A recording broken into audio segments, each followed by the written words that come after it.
Drones have been used in warfare for decades. In fact, radio-controlled aircraft without pilots were tested as far back as World War I. For the first time, the U.S. Army tested a new radio target plane fitted with remote control.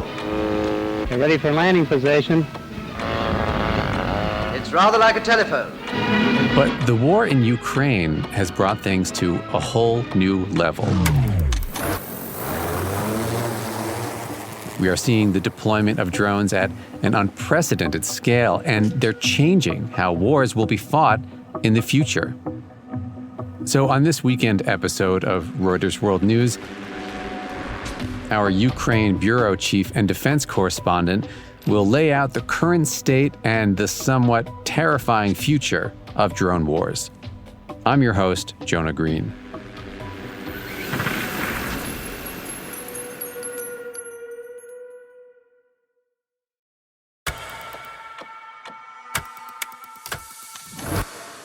I'm joined now by Christian Lowe, our acting Ukraine bureau chief, and Mike Stone, who covers the business of war from Washington, D.C. Hello, both. Thanks for coming on today. Hi there. Thanks for having us. So, Mike, a lot of listeners, I'm guessing, first came to know drones as these large pilotless planes. Essentially, they're flying over the Taliban on reconnaissance missions. They can launch missiles. But what are the drones that we're talking about today that Russia and Ukraine have become so dependent on? So there's a variety of different types of drones that are, 36-foot wide fixed wing items. And then there's quadcopters, stuff that fits in a suitcase or a backpack, and everything in between. There's really large octocopters and sort of helicopter ones that you could use for, say, for example, evacuating someone from the front lines without putting a helicopter down on a pad. So think of it from like human scale size, lift a few hundred pounds, to lifting 15, 20 pounds of explosives and dropping them onto a tank. Those are what's being generated in China, Russia, Iran, things that are very, very inexpensive dual-use technologies, servos, transistors, things that go into a radio or can go into a drone, and that drone can be used to shoot a wedding, or its dual use could be to drop, a grenade on someone. Some of them are doing recon. Some of them they'll attach a smallish munition to the underneath of the thing, and then they'll drop that on a target. And sometimes the drone itself will contain a charge, and they'll fly it at the target and destroy the target and the drone. And you can tell those. You might have seen online videos of it. You can see the grainy pictures, and then the target, a tank or armored vehicle, whatever is approaching, and then the picture goes dead because the thing has blown up. And Christian, you are in Ukraine. What is it like living under the constant threat of drone attacks? I can tell you my own experience from Tuesday night. So around about midnight Kiev time, air raid sirens start going off, and the waves of Russian drones start arriving. So these are the bigger ones that Mike was just talking about. So they're kind of, I guess, they're sort of the size of a little Cessna or smaller. The motor on them is like a little a moped. Whiny noise that it makes. So these start coming in. You start hearing the anti-aircraft fire, which is the Ukrainian forces trying to shoot them down. And then you hear the whine of the motor, and you hear it getting louder and louder. And you're waiting for the crescendo, where then it starts getting quieter. Because if it starts getting quieter, then it's moving away from you. And you can hear the buzzing from the ground? Yeah, totally. If it starts getting quieter and it's going away from you, that's fantastic. If it doesn't, then you need to be worried. What you will hear after it starts getting quieter is sometimes the whine gets higher pitched because it's diving towards the ground, and then you hear a big bang. So these are not enormous things, and they don't carry a massive payload, but they do make a big bang, and my windows were rattling from the force of the blast in a couple of cases on Tuesday night. Oh, wow. These things hit people, they hit their apartments, and sometimes people just get hit and they get killed. And why would Russia use drones and not just lob missiles from 1,000 miles away? Missiles are super expensive. So an Iskander missile, which is kind of at the lower end of Russian ballistic missiles, it's about $1 million, I think. And the materials that go in there are quite difficult to get hold of, and the parts are difficult to machine. drones are super cheap. Mm-hmm. And the other reason why you would send them, in addition to missiles, is to overwhelm air defenses. So you time it so that everything lands at the same time. You send your one-way attack drones off first, takes them time to fly through the air, and then at the correct moment, you fire off your missiles, which are quite a bit faster. And imagine trying to hit 1,000 targets at the same time versus 100 targets here and 4 targets there, right? You can hit those 4 targets down pretty easily because that won't overwhelm your defenses. It's called a salvo. So you have everything hit at the same time. And I think also it's important to add that this isn't a one-way street. Ukraine has developed its own long-distance drones that are pretty much every night they're launching attacks on Russia. So the scale of the damage and the casualties we see is very different. It's way lower than on this side in Ukraine, but they are doing damage. They're regularly forcing airports in Moscow to close. They've on a recent run in the last 10 days or so of hitting targets in the Russian defense industry. So they're proving fairly effective. And perhaps most famously were those recent so-called spider's web strikes, which were planned by Ukraine for 18 months. And they did some real damage to machinery, and it was a symbolic blow. How did Ukraine pull that off? Well, that was super interesting. So basically, most of the airfields that were hit in that attack are beyond the range of drones. There's one in particular that's way out towards China and Mongolia in that direction. The longest distance deep strike Ukrainian drones are about 1,000 kilometers, 600 miles. And the further they go, the less payload they're able to carry. So they've got a problem. They can't strike a lot of stuff, and Russia is moving much of its military resources and assets beyond the range because it's safe there. So Ukraine had a quandary. How do you get at this stuff? And they came up with this plan to forget about the long-range drones and just put the little kind of consumer-type quadricopter small drones that Mike was talking about.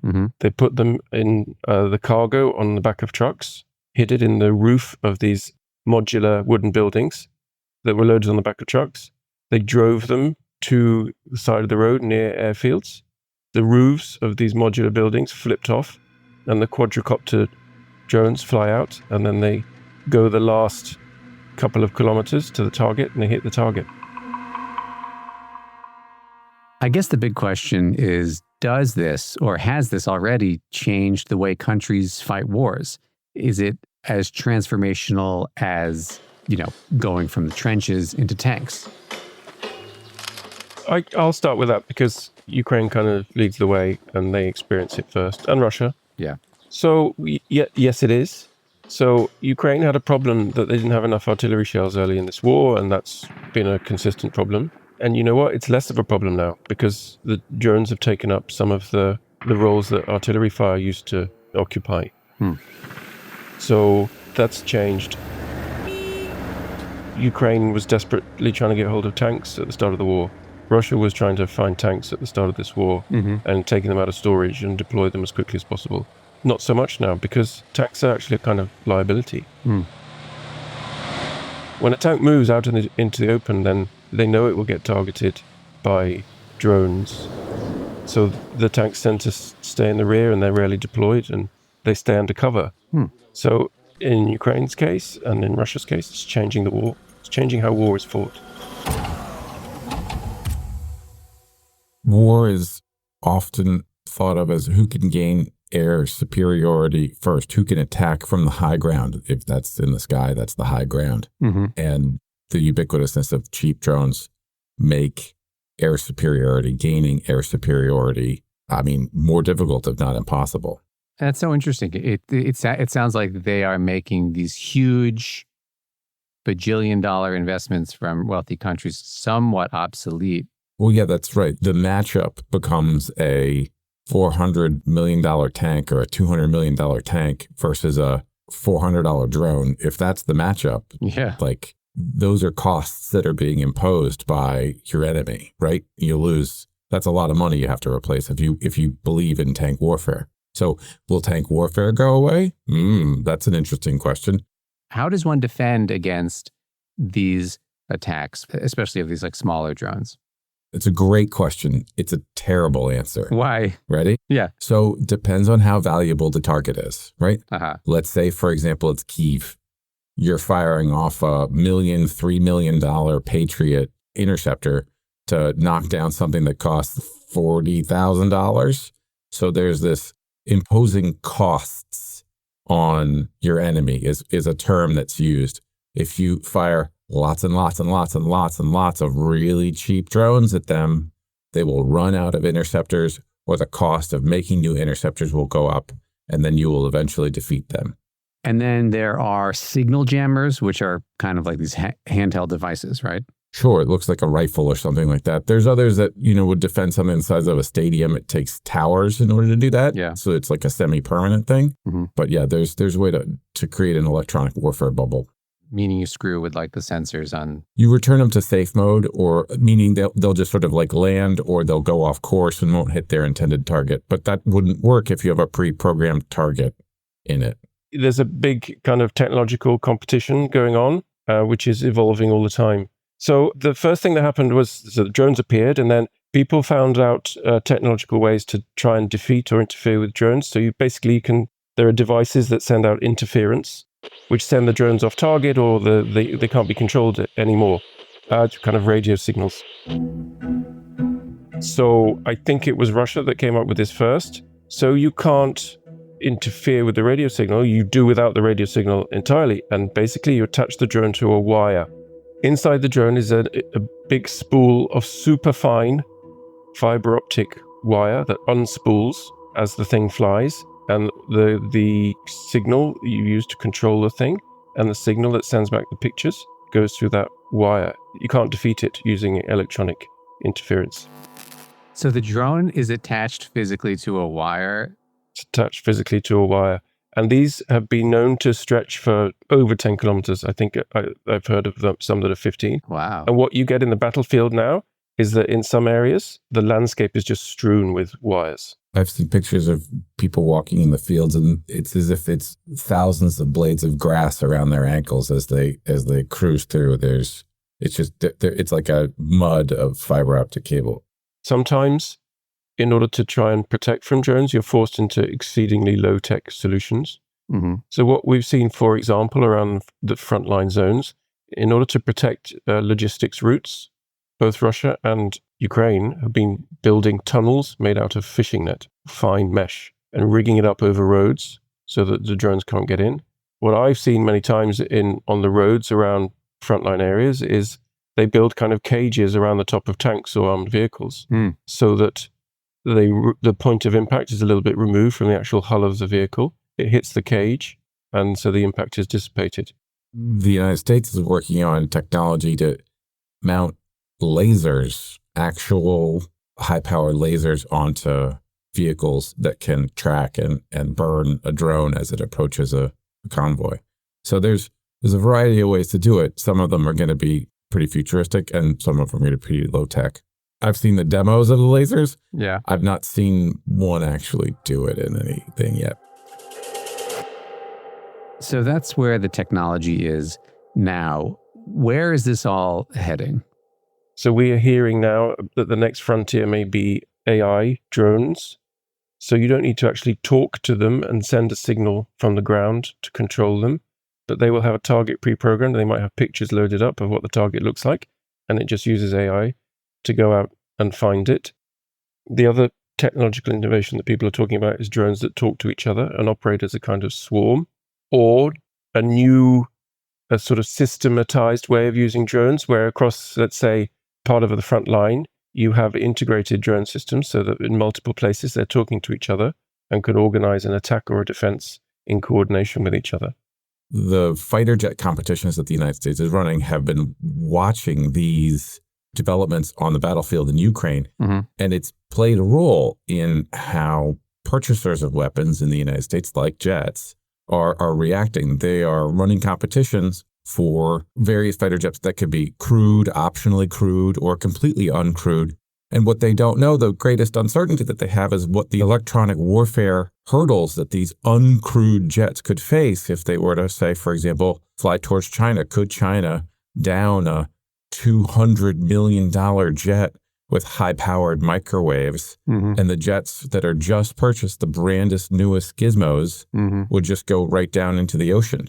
So the lessons being learned on the Ukrainian battlefield with AI, swarms, and hardwiring is very much having a role in what the United States is doing with its next generation of fighter jets. Okay, so the AI drone thing, that sounds terrifying. How distant in the future is this? We are hearing that they are in beta mode and being used and flown on combat missions in small numbers in a sort of testing mode. Yeah, this is the same stuff that gives you a fireworks show with drones. And, one of the drones falls out and the swarm heals. The swarm technology, this stuff has been around for a while. It's just whether or not you want to operationalize it. The United States, for its part, has said that a human being must be on the loop for any kinetic attack. That means in order to kill, you need to have a human being that's watching something happen. Okay. There's a ship that is being attacked by a cruise missile. The cruise missile defeat system on a U.S. ship will automatically launch. There's no human in that loop who's needing to press a button. It will go off, and then a human will be alerted and be like, oh, what's going on here? Do I need to destroy that missile that's just been fired off the ship? Or do I let it go and hit that incoming cruise missile? That's a very real example that's happening today. That's what the United States promises in its philosophical doctrine of how it fights war. Other nations don't have that. Other nations don't have a human on or in the loop. And that's going to be where we see maybe a race to the bottom over the coming decades. What happens when non-state actors start using these at scale?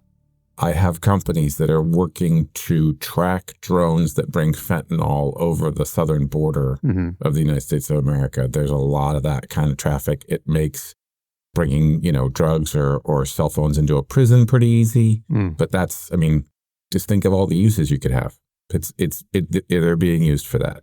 For example, in Britain, there were a bunch of very large octocopters harassing British air bases that had U.S. equipment on them. It was extremely alarming. No one took responsibility for that. This was, 3 months ago. It was just someone showing the United States that they were vulnerable in Britain and that the aircraft that were on that field needed to be protected better. They didn't do anything that was made public, but their vulnerability, it's a big deal.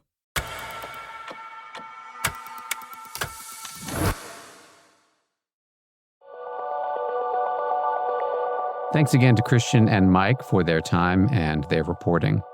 Reuters World News is produced by Gail Issa, David Spencer, Christopher Walljasper, Sharon Reich-Garson, Kim Vanell, and me, Jonah Green. Our senior producers are Tara Oakes and Carmel Crimmins. Our executive producer is Leela DeKretzer. Engineering on this episode is by Christopher Walljasper and Josh Summer. Make sure to follow us on your favorite podcast player, and we'll be back on Monday with our daily headline show.